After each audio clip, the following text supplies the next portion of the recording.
Ba-da-ba-ba-da-ba. Hello.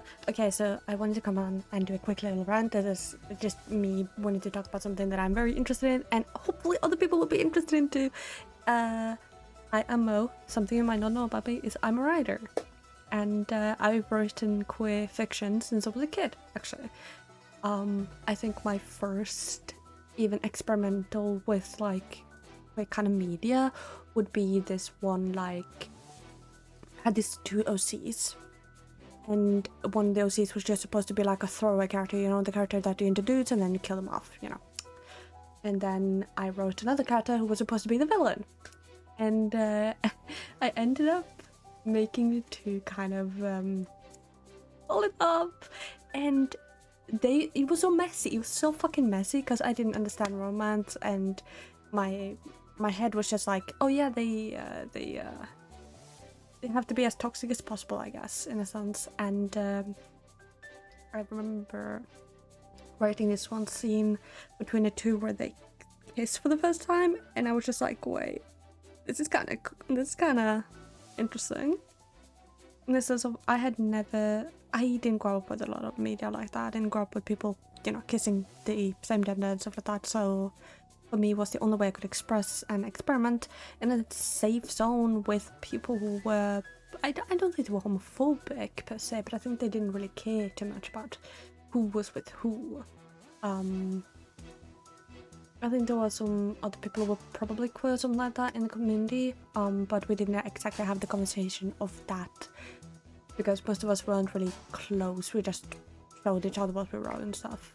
But as someone who has been writing something for my community, for my OCs, now I look back on it and I think of, oh god, it is so horrible. It is so poorly written. But that's the kind of funny thing about being an English writer when English isn't your native language and you struggle with grammar and with all of that sort of thing. So with me, I think the most important part when it comes to writing queer characters is to give them to respect them, you know? Like, make sure that they are respected. Cade is an obvious example of that, being a personification of me, basically. You can see in most of the chapters where he will express body dysmorphia, he will express discomfort with how he looks, his shape, and he will continuously have a kind of nervousness around himself and how he expresses himself. Though he does kind of have it's not a solution, but more so a way to label it through Rem, who is a queer character. I don't think I spoke about her being queer anytime at the time of the first chapters, because Rem is a very old character of mine. But through her, he kind of realized that it was okay to be whatever shape, color, whatever he wanted to be, and she was happy with him however he wanted to represent. And through the two of them, I kind of found the comfort in being able to express myself in a way that wasn't exactly feminine or masculine. It was just me. And Cade was non-binary and has always been confirmed to be non-binary and error ace. So I got to explore not only being non-binary, but I got to explore being error ace in a relationship that was healthy, that was good, with another character who didn't mind it. Now, Rem had dated other people before Cade. She had a girlfriend and a boyfriend way before she met Cade at all, but they weren't exactly very permanent due to other stuff. I'm not going to go super into it. So she had kind of like bigger history of it and knew more about it, and she kind of guided Cade through it, and it was a very like nice way to explore how I would have felt in a relationship. Now, if you want to read all of it, you can. I will leave the link to it in my description and everything. But some of the things I wanted to talk about when it came to all of this that it just makes me so happy is I remember writing the first scene because I wanted to write it in a way that was just like a kind of flicker of memories, you know? But the first scene I wanted to be about him, about his clothing, about how he looks, how he feels. And I wanted it to be like, he doesn't really understand how to communicate. He's always had issues communicating, so have I, you know. And I feel like it gets to the point where Rem, like, I'm reading it right now. Do you like how you look? She asked. He shook his head. It wasn't important, but it felt weird now that in this calmness under the roof and with the food that he began to dislike what he looked like. And she teases him, you know, because he finds he is verbally mute and doesn't really speak much. He has electromutism. And her being like, kind of saying, yeah, it's okay to not like how we look. It means you're getting comfortable, and that's good. And then she gets all excited and like takes him into her bedroom so she can like play dress up. I always thought of that scene as kind of like a dress up scene. Like she loves to like make clothing. She was very much a sewing person because she bonded with her mama over it. And she would take him into his room and play dress up with him and just let him like go through all of her clothes and everything. And I thought about giving him like a dress or something, like a sunflower dress, because flowers are a very big symbolism of their love.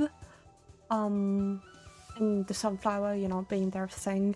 I wanted him to kind of have a sunflower, but I don't know how to draw that. So if anyone can draw that and send me that would be fucking brilliant. I just want a sunflower, him in a sunflower dress, because he would look so adorable. I love it. I think it would be so cool. I don't think I like dresses, but I feel like Kate would probably not mind it super much, you know? And another quote I think is so interesting and I really, really liked writing was, we give things a name to give it importance. Every name has a meaning and it makes it more... She paused, making that face, thoughtful or stuck in her head. It became used to this expression as she often spoke fast about things she enjoyed. Like this, a bluebell. He held up a blue flower, its cap, as it's called, was hanging downwards, creating an odd curve. Because it looks like a bell. And she continued showing him flowers and stuff. And it's just so... Oh, it makes me so happy. It's just little things. It's just a little things that just make me so happy. And it makes me so happy. The two of them makes me so fucking happy. But the biggest thing is to just let them grow around one another and let them not... didn't ever want them to feel like they were hanging onto each other or that Rem was babying him in any way, because he is a grown fucking person. He can take care of himself. But I also wanted her to be kind of overprotective, because that's how Rem is, you know? Like, being really overprotective of the people she cares about, because she's lost a lot of people. So, you know, it was really important for her that Kate wasn't hurt or wasn't starving and felt safe and all that sort of thing.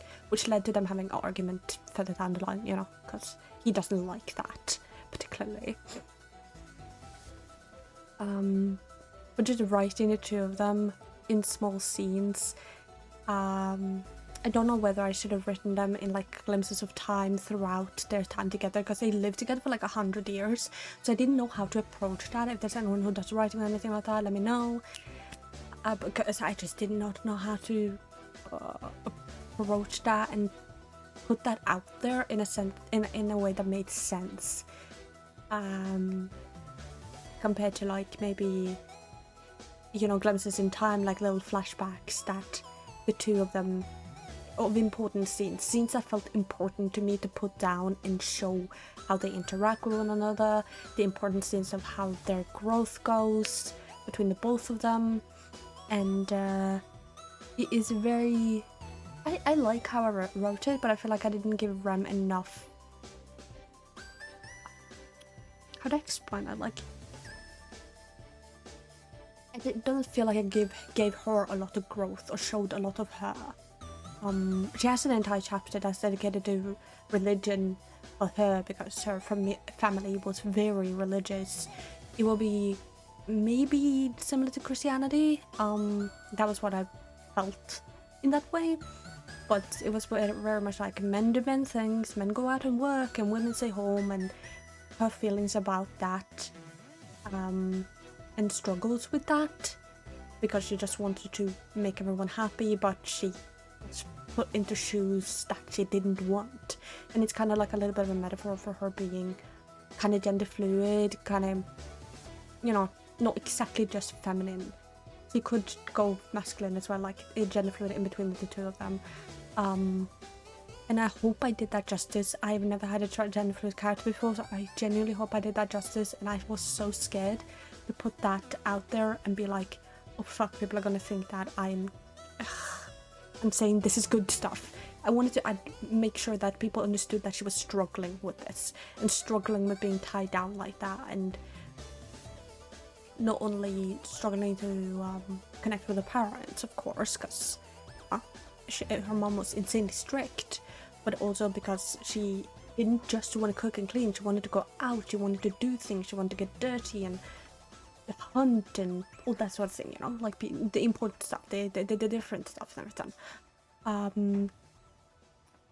It explains it, so the quote here is, right, so in my coven we were put into boxes of men and women. I was assigned female at birth, so my mother dressed me in pink and made me cook and clean, since I was very feminine. She explained that by the look on her face, it wasn't a pleasant memory.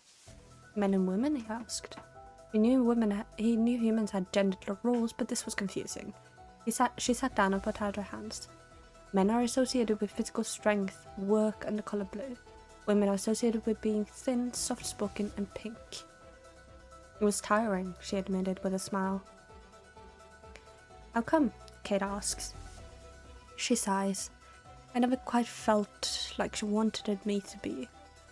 Felt like I had these huge shoes to fill and I just ended up stumbling around. Sighed and sat down next to him, looking up at the entrance of the bunker. The flower bouquets danced in the wind calmly. It was kind of pretty.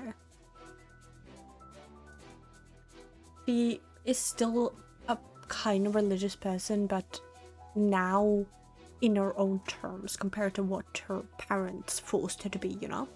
And I really like this one because it is one way for me to deal with kind of religion on my own. I've briefly spoken about it before, I'm not going to go too much into it, but it's a way for me to kind of process religion in a healthier light, in a more me light, and realize what I actually want to believe in compared to what I was forced to growing up, being around a very Christian family and everything. I'm not going to take up too much more time. I'm so sorry. I'm so excited. I really like all of this sort of thing. I am, if you guys want me to do like another episode or like do a deep dive into every single chapter, let me know. But I thought I would just rant about this because I thought it was really cool. And I want to end off with a scene that is really, really cute now. Rem and Cade are in the house. And they just got them back. And they were joking about flowers. And I will leave it with this. Jokingly remarked, Queen of Flowers, making her grin wider. Of course, it's Queen. It felt weird. You'd seen those words used for people who lay and kiss in bed with one another, yet he didn't need that with her. The feeling was there, flowering in his stomach, and that was enough. He was happy with this. You okay? Rem asked softly. He nodded. Like you, as a queen. He softly signed, his hand suddenly shaking as he lowered his gaze, so unsure how to look or where to look. So Rem's hand gently moved his gaze to hers amid a smile. I like you as a king too, he replied softly. He felt weird, very weird. Shuffling back as his tail coiled his leg before he grimaced as Rem chuckled. What? He signed. You're just being you, Rem remarked, hitting him, and he huffed. Well, anything have to change with us? He was so used to signing it become second nature, yet found himself struggling to find the words to keep his hands still. Human emotions were weird, and what he read in books, he didn't want that. But he couldn't describe what he felt or not. He knew he spoke the truth. He liked her. But what did that even mean? He felt her hand in his and looked up. His gaze must have shown fear. He read him like an open book. He doesn't need to. She softly replies and smiles. He nodded. Okay. And that was enough for him. That was wagging before he noticed that he saw her grin as she walked into the kitchen. Good. Right. I'd forgotten about that.